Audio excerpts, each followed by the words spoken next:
For 30 years, my mother worked as an accountant. She built her entire worldview on a foundation of precision, organization, and unassailable documentation.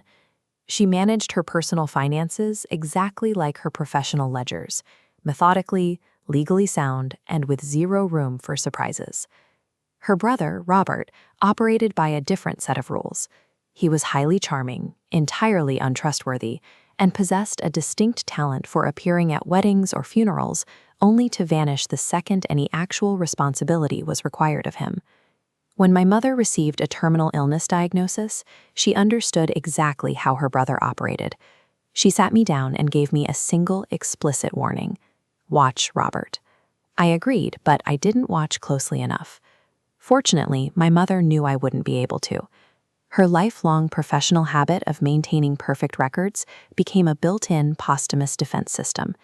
Sudden loss at 26 drops you into a dense psychological fog. Your mind slows down, and the physical exhaustion becomes absolute. Robert timed his entrance perfectly. My mother passed away on a Thursday morning in October. By Monday, he had positioned himself as the informal executor of her estate. He was suddenly incredibly helpful with the solicitors and charming with the paperwork, present in a way he had never been during her actual decline. This breakdown illustrates the trap he sprung 3 weeks later. Robert produced a new will.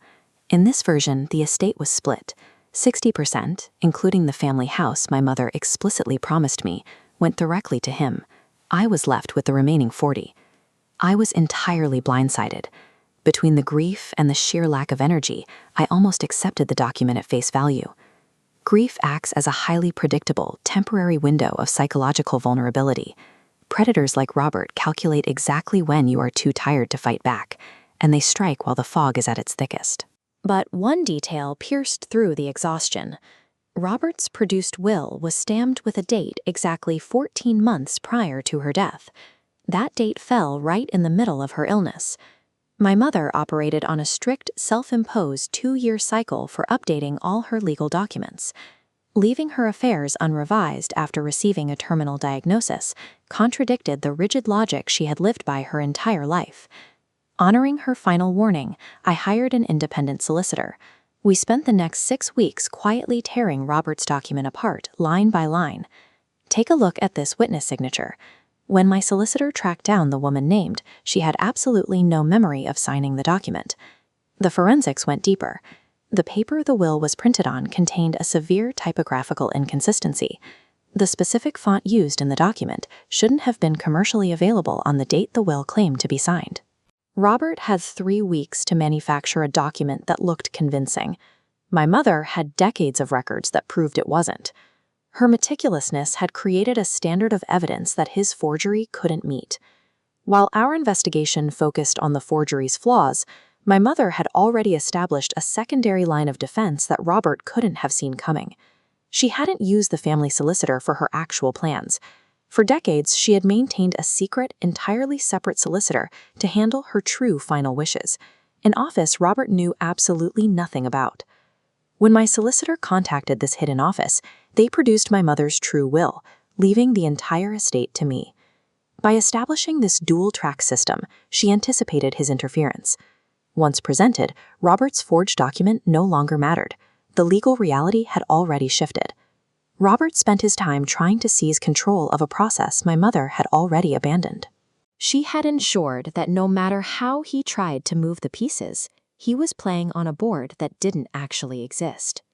The legal process took 8 long, expensive months. Robert arrived at the confrontation with his usual composed, convincing facade.